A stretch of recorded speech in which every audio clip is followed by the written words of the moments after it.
నమస్తే welcome to our channel నేను సిరి ఏపీలో జగన్ గారు ఓడిపోయినా కూడా టీడీపీ జనసేన మధ్య చిచ్చు పెట్టడానికి అయితే ట్రై చేస్తున్నారు మరి జగన్ వేసే ఈ ప్లాన్ సక్సెస్ అవుతుందా లేదా సో ఈ అంశాన్ని మనకి వివరించడానికి మనతో పాటు ఉన్నారు ప్రముఖ సీనియర్ జర్నలిస్ట్ జగదేవ్ గారు నమస్కారం నమస్తే అండి సార్ ఏపీలో అయితే జగన్మోహన్ రెడ్డి గారు ఓడిపోయిన తర్వాత కూడా ఇంకా స్టిల్ ఆయన కుట్రలు ఆగలేదు అనుకోవాలా ఎందుకంటే టీడీపీ జనసేన మధ్య చిచ్చు పెట్టే ప్రయత్నం చేస్తున్నారు మరి ఈ ప్లాన్స్ అన్నీ సక్సెస్ అయ్యే అవకాశాలు ఉన్నాయంటారా ప్లాన్ సక్సెస్ అవ్వకపోగా పాత సామెత ఒకటి ఉంది ఎవరు తీసిన గోతులు వాళ్ళే పడతారు అన్నట్టుగా అసలు వాస్తవానికి టీడీపీ జనసేన మధ్య అసలు కలవకుండా ఈయన దత్తపుత్రుడు ప్యాకేజీ స్టారు స్క్రిప్ట్ చదువుతాడు చంద్రబాబు ఏది చెప్తే అదే మాట్లాడతాడు ఎన్నన్నా కూడా విడిపోలేదుగా వీళ్ళ పంతం అదే వీళ్ళ టార్గెట్ అదే ఎట్లాగైనా విడగొట్టి పోటీ చేస్తే మనమే గెలుస్తామనే కాన్సెప్ట్లో ఉన్నారు పూర్తిగా రెచ్చగొట్టి ఒక విధంగా వీలే బాధ్యులు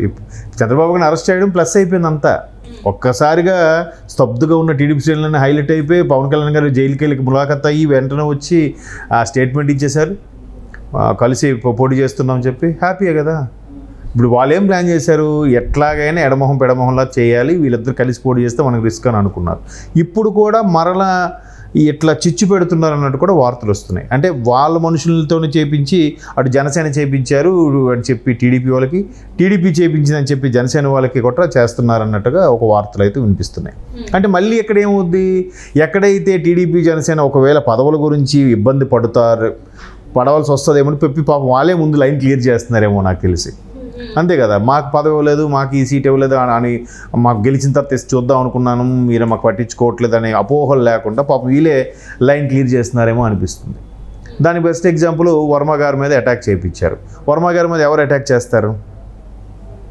చెప్పండి అయితే ఫర్ ఎగ్జాంపుల్ జనసేన వాళ్ళు చేశారు అనుకుందాం కాసేపు ఎందుకు పవన్ కళ్యాణ్ గారు ఓడిపోయారని చేస్తారా పవన్ కళ్యాణ్ గారు ఎంత బంపర్ మెజార్టీ ఇప్పించారని చేస్తారా సో జనసేనలకు లేదా పరిస్థితి ఎందుకు పవన్ కళ్యాణ్ గారు బంపర్ మెజార్టీతో గెలిచారు దానికి ప్రధాన కారణం వర్మ గారు అని పవన్ కళ్యాణ్ గారు స్వయంగా స్టేట్మెంట్ ఇచ్చారు అంత అయింది కదా గెలిచిన తర్వాత కూడా ముందు గెలిచిన తర్వాత కూడా గుర్తుపెట్టుకుని మాట్లాడడం కూడా గొప్ప విషయమే కదా సో జన సైనికులందరూ హ్యాపీ అదే మా వర్మ గారికి కూడా తగిన గుర్తింపు దొరికిందిరా ఈరోజు వర్మ గారు అంటే పిఠాపురం వర్మ అంటే అందరికీ ఆర్జీవి గారే గుర్తొస్తారు ఈరోజు వర్మ గారు అంటే పిఠాపురం వర్మ గారే గుర్తొస్తున్నారు అందరికీ ఎందుకని బికాజ్ ఆఫ్ పవన్ కళ్యాణ్ గారు అరే మా వర్మ గారికి కూడా ఒక సముచిత స్థానం కల్పించింది రాష్ట్రంలో అనే ఫీలింగ్ కూడా ఉంటుంది కదా సో టీడీపీ వాళ్ళు అటాక్ చేయరు ఇంకెవరు చేస్తారు క్లియర్ కట్ అక్కడ కూడా వీలే చేసి అలా చేపిస్తున్నారని అనిపిస్తుంది మరోవైపు జగన్మోహన్ రెడ్డి గారు ఎప్పుడూ స్పందించిన వ్యక్తి రాష్ట్రంలో ప్రజాస్వామ్యం ఉందా లేదా అని ట్వీట్లు చేస్తున్నారు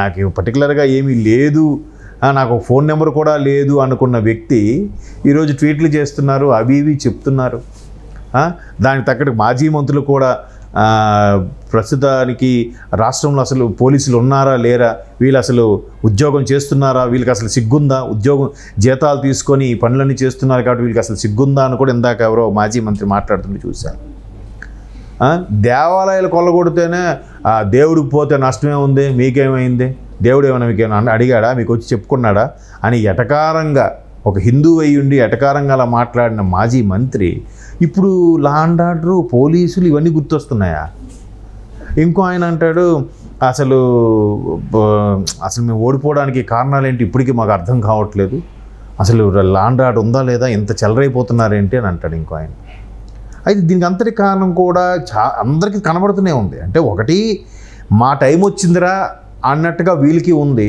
మరి వాళ్ళు కూడా తగ్గాలి కదా గవర్నమెంట్ లేనప్పుడు ఎలాగ వీళ్ళు అణిగి మనకు అమ్మో ఎవడే మాట్లాడితే లోపల వేసేస్తారని భయపడి వీళ్ళు ఉన్నారు కదా 5 ఏళ్ళు మరి ఇప్పుడు అలా 5 ఏళ్ళు నెక్స్ట్ 5 ఏళ్ళు ఉండాలి కదా ఆయన ఇప్పటి నుంచే స్టార్ట్ చేస్తున్నారంటే అర్థం ఏంటి రెచ్చగొట్టే ధోరణులు అన్నమాట ఇవన్నీ అంతే కదా పిఠాపురం వర్మ గారు కూడా క్లియర్గా చెప్పారు నా మీద అటాక్ చేసింది నా కారు మీదగా విసిరేందుకు కూడా కేవలం వీళ్ళే ఓడిపోయిన బాధతో అక్కసుతో డబ్బులకు అమ్ముడుపోయిన వాళ్ళే వచ్చి పని చేశారు అన్నట్టు కూడా క్లియర్గా చెప్తున్నాడు ఆయన ఎవరికి ఇప్పుడు లాభం లబ్ధి ఎవరికి ఎన్నో జరిగాయి ఎంతోమంది దాన్ని ఏమంటారు దళితుల విషయంలో కానీ చాలా వరకు ప్రతిదీ తినేశారు కదా ఇసుకలు మొన్న కూడా మా మిత్రుడు ఒకరు చెప్తున్నాడు కౌంటింగ్ రోజు ఈవినింగే లారీలు ఇసుక లారీలు తరలించేస్తున్నారంట ఈవినింగ్ అయితే ఆఖరికి ఊర్లో వాళ్ళందరూ ఇంకా గవర్నమెంట్ టీడీపీ వచ్చేసింది కదా, ఫుల్ స్వింగ్లో ఉంది కదా, అప్పుడు ధైర్యం వచ్చి వీళ్ళు ఆపుకుంటే ఒక్కొక్కడు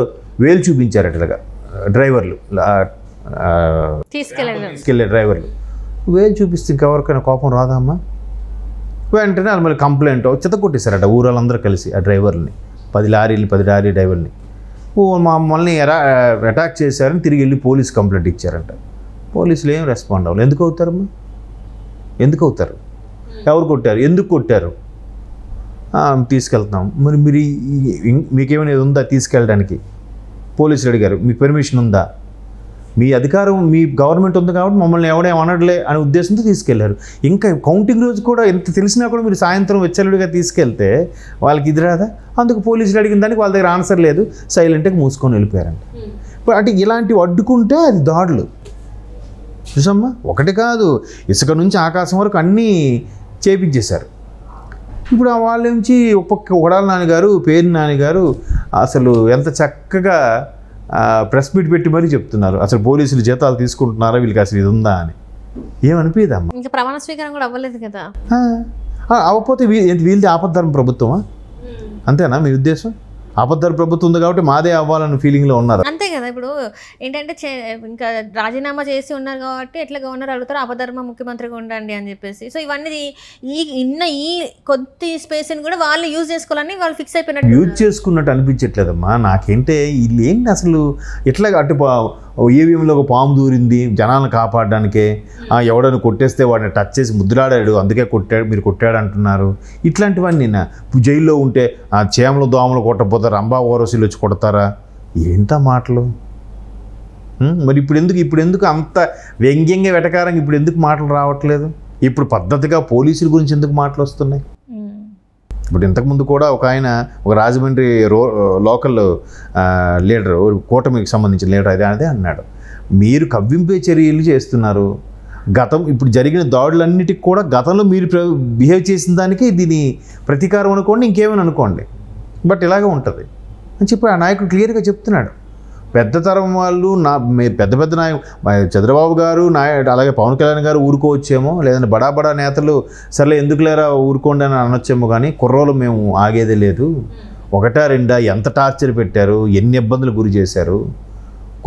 అందులో ఒక నాయకుడు అయితే లెటర్ చెప్తున్నాడు, నేనైతే ఏమవుతుందని చెప్పి ఒక 6 నెలలు ఊరుది వెళ్ళిపోయానబ్బా, అంత దారుణంగా బిహేవ్ చేశారు వీళ్ళు, ఇంకేం చేయాలి చెప్పండి. అన్ని తర్వాత వచ్చి మళ్ళీ మాట్లాడి కాంప్రమైజ్ చేసి సరే ఒప్పుకున్నాను. తప్పు లేకపోయినా, తప్పు ఉంటే మీరు అన్నట్టు ఏదైనా చేయొచ్చు, తప్పు లేకపోయినా ఒక డాక్టర్కి మాస్క్ అడిగాడని చెప్పి డాక్టర్కి వెనక్కి చేతులు కట్టి మరి చాలా దారుణంగా చేశారు కదమ్మా. అలాంటివి ఎన్ని ఉన్నాయమ్మా.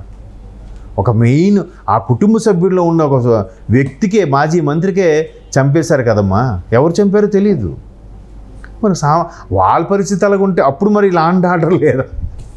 అప్పుడు ఈ ట్వీట్లు ఎక్స్లు గుర్తు రాలేదా? డ్రైవర్ని చంపేసి కూడా ఇంటికి పార్సల్ పంపిస్తే దానికి కూడా పోలీసులు మరి మాట్లాడాలి. అప్పుడు మరి పోలీసులు జీతాలు తీసుకోవట్లే, ఇప్పుడే తీసుకుంటున్నారు పోలీసులు. అప్పుడు అంటే వీళ్ళు ఒప్పుకున్నట్టే కదా ఆ టైంలో, మరి పోలీసులను కూడా ఇబ్బంది పెట్టినట్టే వీళ్ళే ఒప్పుకున్నట్టు కదా. మరి ఇవన్నీ చిన్న లాజిక్స్ కూడా మరి వీళ్ళు లేదమ్మా, ఫీలింగ్ లేవు. అది ఒకవేళ చూపిస్తే మన వైపు చూపిస్తాయని కూడా అనుకోవట్లేదు. ఏం కాదులే, ఏం చేస్తారు చూద్దాంలే అన్నట్టుగానే ఉంది. అంటే ఇంక ఈ 5 సంవత్సరాలు ఇలానే కొనసాగుతుంది అంటారా, లేకపోతే ఈ ఎమ్మెల్యేల మీద, నేతల మీద ఏమైనా యాక్షన్స్ తీసుకునే ఇప్పుడు అవకాశం ఉందంటారా? లేదు, స్టార్టింగ్లో కాబట్టి ఆవేశం కొద్దిగా కుర్రోళ్ళు లాంటి వాళ్ళు దుందుడుగా ఉంటారు. కొద్దిగా గవర్నమెంట్ ఇది అయిందంటే సెట్ అయిపోద్ది, మరి అదేముండదు. బట్ అప్పటికి వాళ్ళు కవ్వించే చర్యలు చేస్తే మాత్రం అరే మరి మా ఇలాకాలోకి వచ్చి నువ్వు మమ్మల్ని లొల్లి పెట్టేదేందిరా అని చెప్పి రివర్స్ అవుతారా అవరా. కాబట్టి స్టార్టింగ్లో ఉంటుంది కొద్దిగా వేడి ఆవేశం ఉంటుంది కాబట్టి వీళ్ళకి కూడా, తర్వాత సర్దుమణిగిపోతుంది అనుకుంటున్నాను. బట్ అప్పటికి ఇలాంటి కవ్వింపే చర్యలు మా వాళ్ళకి అసలు పట్టించుకోవట్లేదు మా కార్యకర్తలు అని అంటే మాత్రం